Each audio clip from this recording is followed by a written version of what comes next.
আমার মতো লুচি খেতে কে কে ভালোবাসো বলো?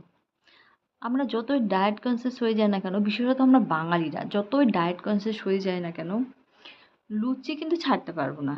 রবিবার দিনটা আসলে পরে সকালবেলায় ব্রেকফাস্টে জলখাবারে একটু যেন মনে হয় লুচি আর একটু সাদা আলুর তরকারি হলে পরে মনটা যেন জুড়িয়ে যায়। এই লুচির সাথে আরেকটা জিনিসেরও মিল আছে। দেখবে আমাদের আশেপাশে কিছু মানুষ আছে যাদেরকে তুমি কখনো কোনো ক্ষতি করোনি, যাদের কোনো মানে কি বলবো, যাদের সাথে তুমি কখনো খারাপ ব্যবহার করোনি, বরঞ্চ তাদেরকে তুমি আরও হেল্প করেছো। যে কোনো প্রবলেমে তোমাকে ডেকেছে, তুমি গেছো, তোমার কাছে সাহায্য চেয়েছে, তুমি সাহায্য করেছো। কিন্তু সেই মানুষগুলো দেখবে তোমার যখন উন্নতি হচ্ছে, তোমাকে দেখে এই লুচির মতনই একদম ফুলে যাচ্ছে। তার কি কারণ কেউ বুঝতে পারে না।